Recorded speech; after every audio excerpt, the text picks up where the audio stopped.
11 votes and they are rejected. Prime minister Imran Khan ने 178 vote ले रही है। The State Bank of Pakistan Amendment Bill 2022. The bill stands fast.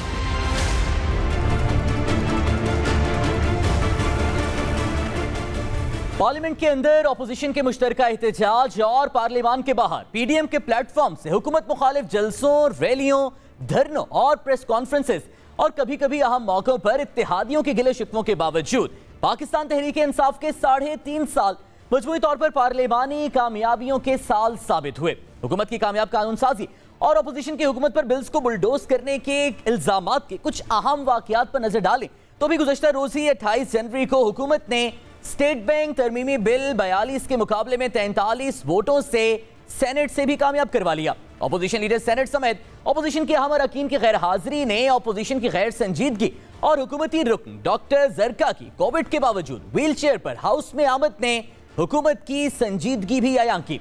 इससे कबल रवा साल 13 जनवरी को पाकिस्तान तहरीक इंसाफ अपोजिशन के तमाम तर इल्जामात और एक मरतबा फिर बिल्स को बुलडोज करने के एतराजात के बावजूद फाइनेंस तरमीमी बिल अलमारूफ मिनी बजट 150 के मुकाबले में 168 वोटों से कौमी असम्बली से पास करवाने में कामयाब हुई, जिस पर एक मरतबा फिर से अपोजिशन की जानिब से हुकूमत पर मुल्की मौशी खुद मुख्तारी IMF के हाथों गिरवी रखने और स्पीकर कौमी असम्बली पर जानिबदारी के इल्जामात आयद किए गए।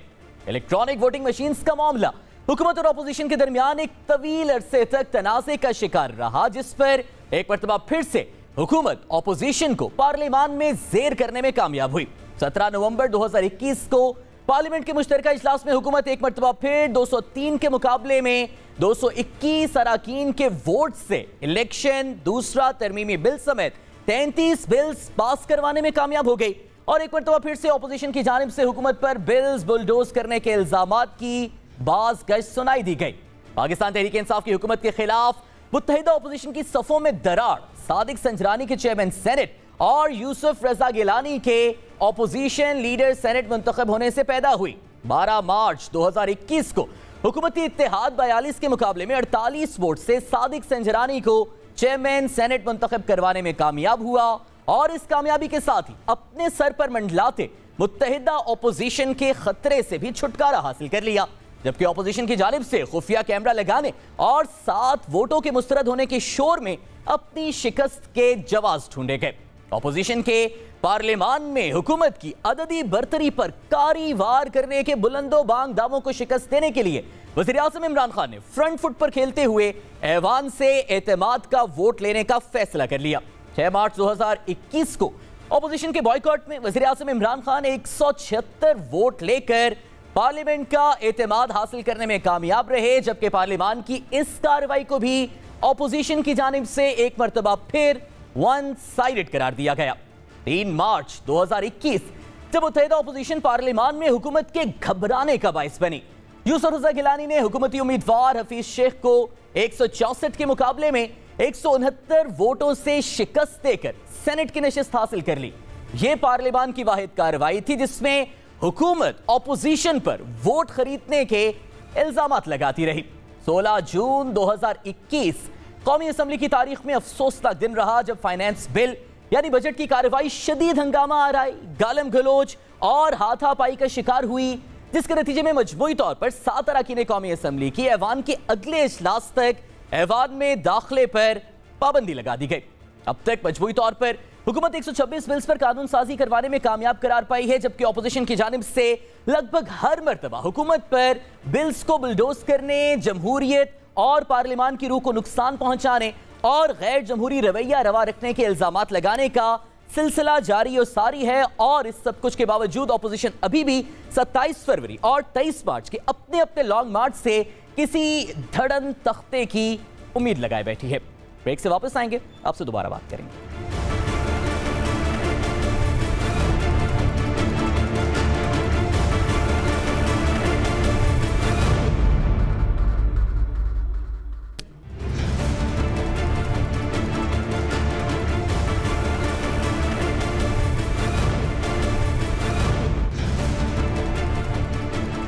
Welcome back to the show नाज़रीन। 7 जनवरी के अफसोसनाक साहने मरी के बाद सयाहों के मरी में दाखिले पर पाबंदी आयद कर दी गई थी और उस पाबंदी को फिर वक्त से मशरूत कर दिया गया था। सुबह 5 से शाम 5 बजे तक सयाहों के दाखिले की इजाज़त थी और सयाहों की तादाद को भी महदूद कर दिया गया था। अब मरी में सयाहों के दाखिले पर पाबंदी को हुकूमत की जानिब से खत्म कर दिया गया है। इस हवाले से इक़दाम गवर्नमेंट की जानिब से क्या लिए जा रहे हैं और मजीद सयाहों को फैसिलिटेट करने के लिए क्या सहूलियात फराहम की जा रही हैं और नुकसान कितना हुआ है मरी में खासतौर पर कारोबारी तबके का, इस पर बात करने के लिए हमारे साथ मौजूद हैं पाकिस्तान तहरीक इंसाफ के रहनुमा सदाकत अली अब्बासी साहब। बहुत बहुत शुक्रिया सर हमें वक्त देने के लिए।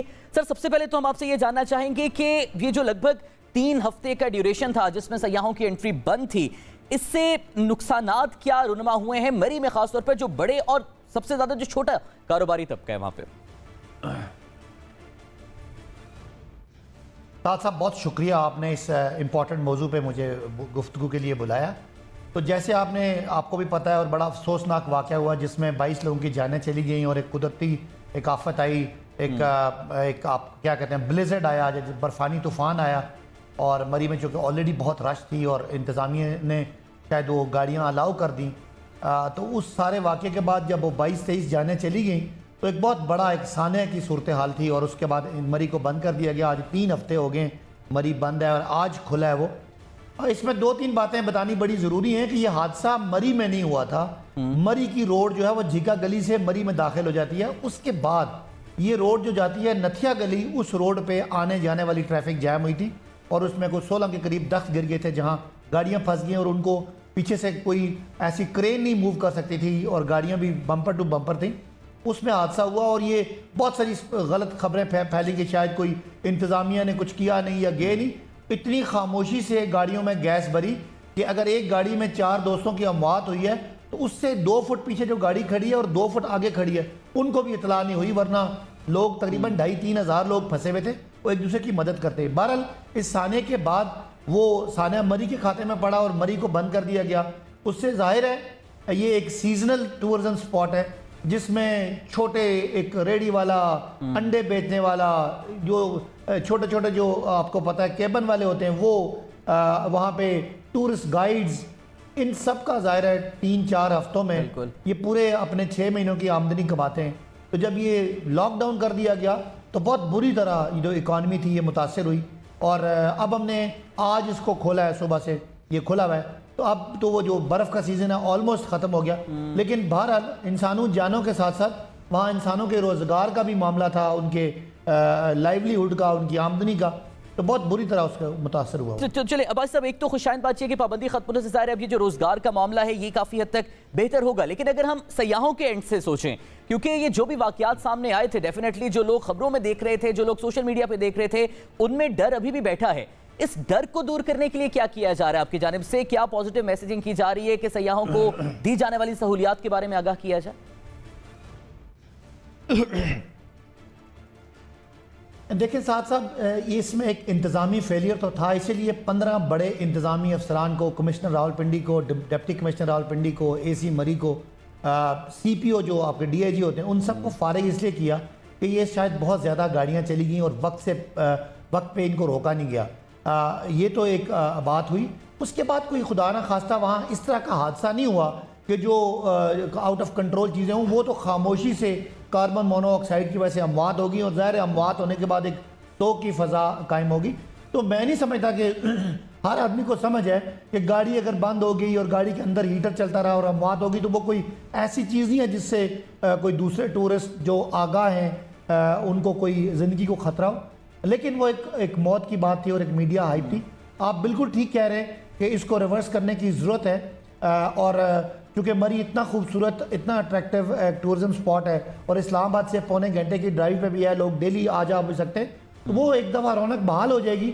और मैं समझता हूँ कि मैं वहाँ का नुमाइंदा हूँ और लोगों को यकीन दिलाता हूँ कि जो भी नेगलिजेंस हुई, 15 अफसरान को हमने फारिग किया, वो अपने डिपार्टमेंटल इंक्वायरी और केसेस भुगत रहे।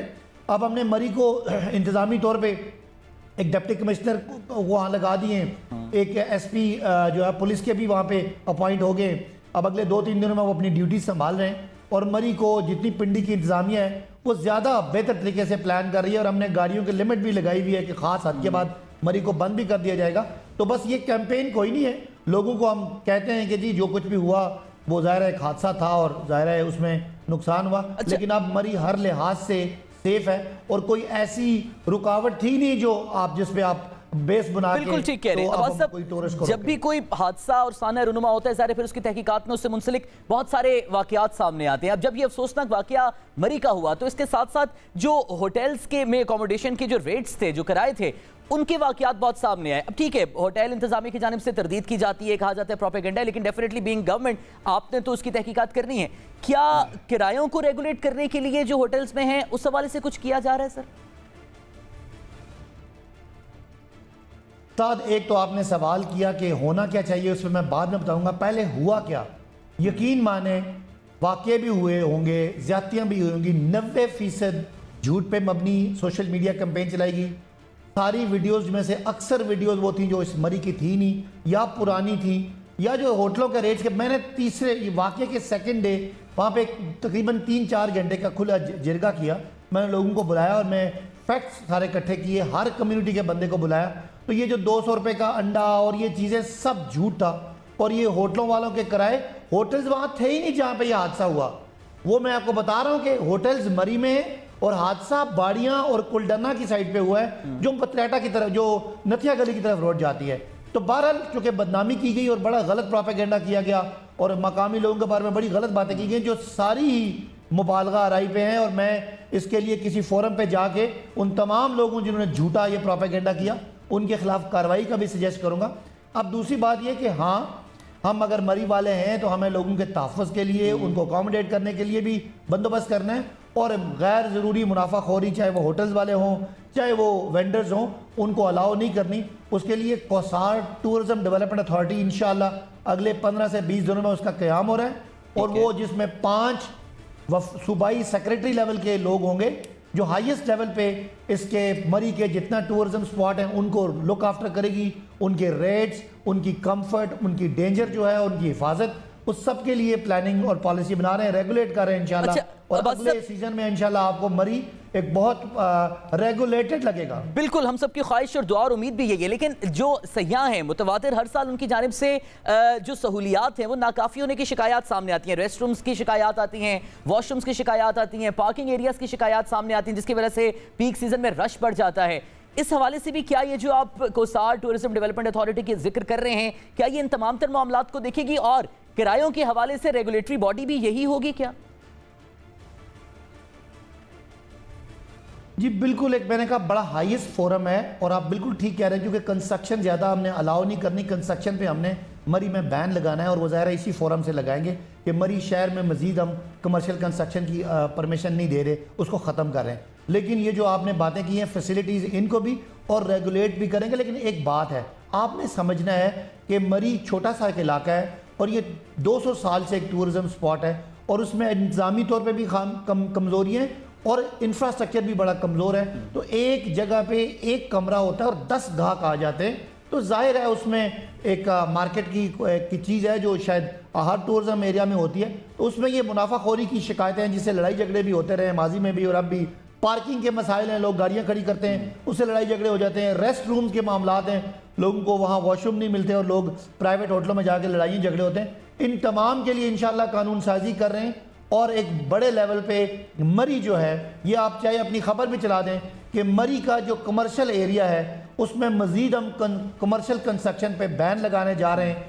जो भी मरी की आउटस्कर्ट्स हैं वहाँ तो लोग बना सकते हैं, लेकिन मेन मरी जो है, जो म्यूनसिपल की लिमिट्स हैं, वहाँ पे हम कमर्शियल तमाम तरह के बिल्डिंग का हम उस पर बैन लगा रहे हैं। और जो एग्जिस्टिंग इंफ्रास्ट्रक्चर है उसका भी यूज़ इस तरह करेंगे कि उसमें पार्किंग की फैसिलिटी क्रिएट कर रहे हैं, पार्किंग प्लाजाज बना रहे हैं, छोटी सड़कें लिंक कर रहे हैं ताकि ट्रैफिक को निकालने के लिए हमें एकदम जो कंजेशन आ जाता है उसको लिंक अप भी करें, ताकि किसी वक्त भी हमें गर्मियों सर्दियों में मरी में जो ट्रैफिक फंसती है उसका मामला ना हो। और कोशिश करेंगे कि मेन मरी वाले एरिया में गाड़ियों की एंट्री ना हो, वहाँ हम एक शटल सर्विस चलाएंगे जहाँ टूरिस्ट वॉक करके जाएंगे।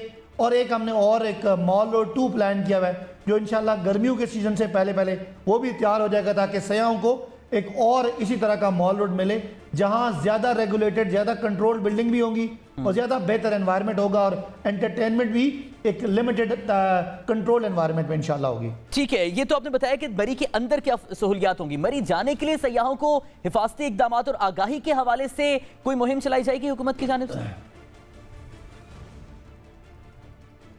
जी, अब हम कोशिश कर रहे हैं कि जो ये 17 मील का टोल प्लाजा है, यहाँ जो लोग आइंदा इन द लॉन्गर रन जिनके पास बुकिंग हुआ करेगी उनको जाने दिया करेंगे, ताकि पहले होटल बुकड हों। और उसके लिए हमें मैकेनिज्म लेके आ रहे हैं और यहाँ पे एक आईटी सिस्टम हम इंट्रोड्यूस कर रहे हैं 17 मील टोल प्लाजा पे, जिसमें गाड़ियों की एंट्री, वहाँ जो हमारे एडिशनल डिप्टी कमिश्नर बैठे होंगे उनके दफ्तर में उसका रिकॉर्ड हो, और एक खास हद के बाद अगर टूरिस्ट एंटर हो जाए जिनको हम अकोमोडेट ना कर सकें तो एंट्री भी बैन कर सकते हैं। और मजीद जो डाइवर्ट करना है, कोटली सतिया को भी हम टूरिज्म डेस्टिनेशन बना रहे हैं और काउटा में पंजपीर एक जगह उसको भी बना रहे हैं, ताकि मरी शहर में एंट्री के बजाय हम उनको राइट लेफ्ट पे डाइवर्ट करें, पतराटा की तरफ डाइवर्ट करें, और वहां भी इंशाल्लाह हम बड़े मेगा स्केल पे ये जो अथॉरिटी है ये टूरिज्म फैसिलिटीज क्रिएट कर रही है। बहुत बहुत शुक्रिया सदाकत अली अब्बासी साहब, हमारे साथ आप मौजूद थे। नाज़रीन, प्रोग्राम पाकिस्तान का सवाल से मुझे इजाजत दीजिए। पाकिस्तान के दीगर सवालों के साथ दोबारा आपकी खिदमत में हाजिर होंगे अल्लाह ने के बाद।